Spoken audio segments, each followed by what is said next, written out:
থামলে কেন অর্জুন? বাণ চালাও আর অন্ত করে দাও কর্ণের। কিন্তু মাধব, এটা অধর্ম হবে। ও এখন নিরস্ত্র, ও নিজের রথের চাকা বার করছে। ধর্ম অধর্ম আমি খুব ভালো করে জানি অর্জুন। বাণ সন্ধান করো আর শেষ করো কর্ণকে।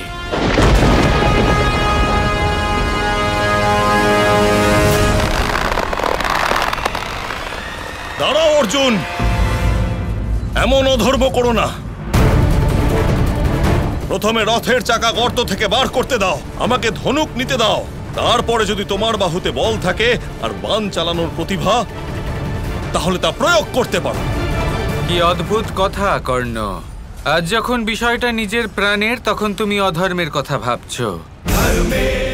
লাক্ষাগৃহ যখন জ্বালানো হয়েছিল, তখন সেই ষড়যন্ত্রে তুমিও সম্মিলিত ছিলে। সেটা কি ধর্ম ছিল? কুলবধূ দ্রৌপদীকে সবার সামনে ভরা সভায় বস্ত্রহরণ করা হলো, সেটা কি ধর্ম ছিল? পাণ্ডবদের দূতে ছলনা করে হারিয়ে ওনাদের থেকে ওনাদের সর্বস্ব কেড়ে নেওয়া হলো, ওনাদের বনবাসে পাঠানো হলো, সেটা কি ধর্ম ছিল কর্ণ? যেখানে যেখানে অধর্ম হয়েছে, সেখানে হয় তুমি সাথী হয়েছিলে আর নয় তুমি সাক্ষী ছিলে, তারপরেও নীরব ছিলে। যে পাপ তুমি করেছো, যে ভুল তুমি করেছো, আজ তার প্রায়শ্চিত্ত করার সময় এসে গেছে কর্ণ। ঠিক বলেছেন আপনি বাসুদেব। তুমি বাণ চালাও অর্জুন, আমি মৃত্যুকে ভয় পাই না। শুধু আক্ষেপ থেকে যাবে আমি মিত্রতার ঋণ শোধ করতে পারলাম না, আমি দুর্যোধনকে জয়ী করতে পারলাম না। সেই দিন আমি দ্রৌপদীর সম্মানও বাঁচাতে পারিনি। শুধু সেটারই গ্লানি থাকবে আমার, আর কোনো কিছুর আক্ষেপ নেই। তুমি বাণ চালাও অর্জুন, তুমি নিজের কর্ম করো, আমি আমার কর্ম করি।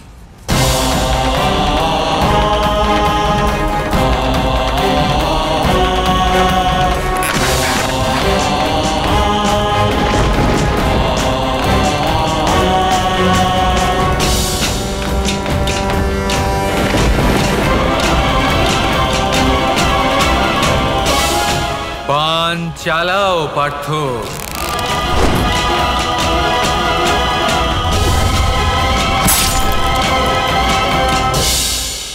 কত পবিত্র ছিল কর্ণ, সারা জীবন দুর্যোধনের উপকারের ঋণ শোধ করে গেল।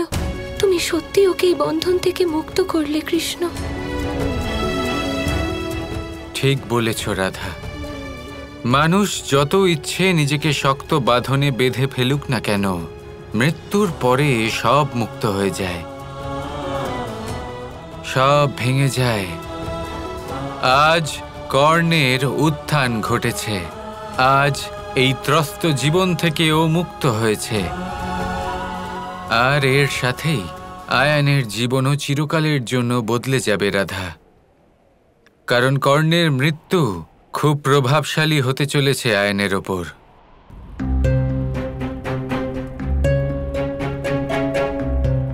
আরে শোনো শোনো শোনো শোনো, সেনাপতি কর্ণ বীরগতি লাভ করেছেন।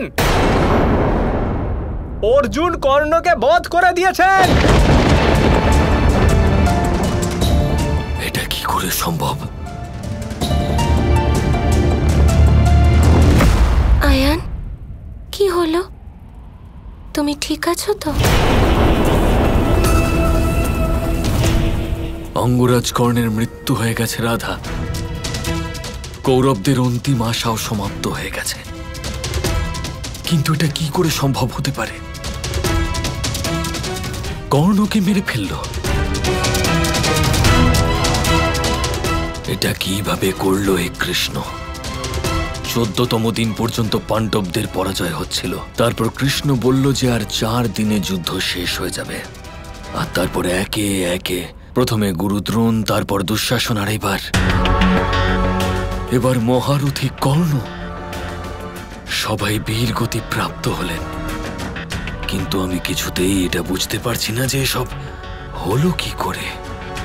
আয়ান, ও হলো কৃষ্ণ। বোঝার চেষ্টা করো না, অনুভব করো।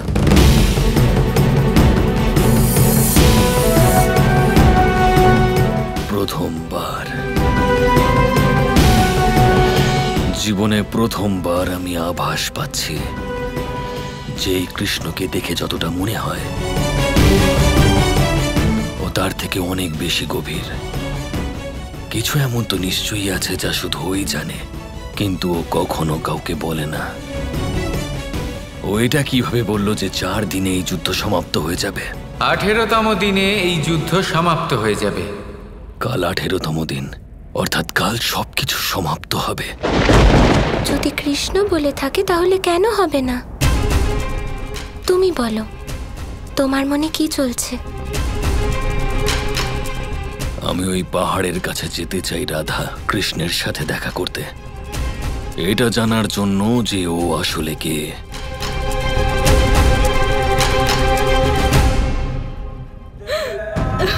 বাবা, আমার আচার্য দ্রোণ, আমার প্রিয় ভাই দুঃশাসন মারা গেল।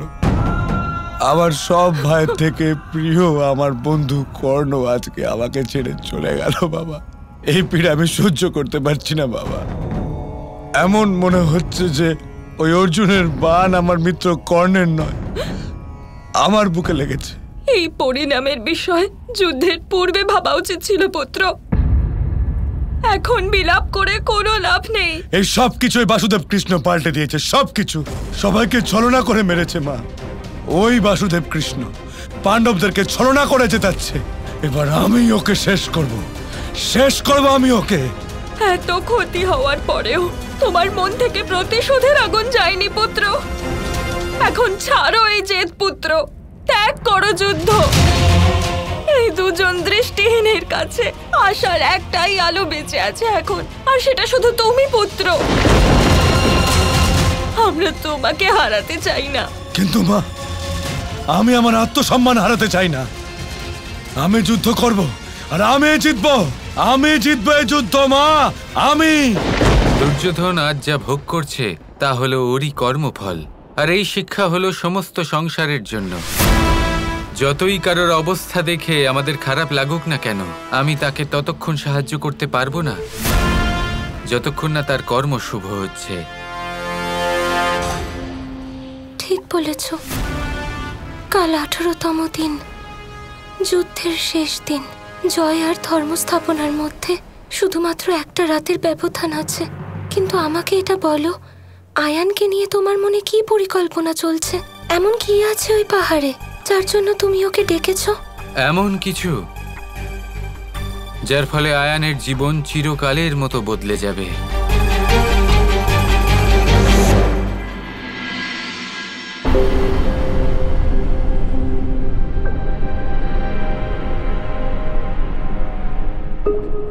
এখানে তো কেউ নেই। কৃষ্ণ এখানে কেন ডাকলো? ও নিজেও তো আসেনি। যুদ্ধের 18তম দিন আজ। হ্যাঁ, আমিও শ্রীকৃষ্ণের প্রতীক্ষা করছি।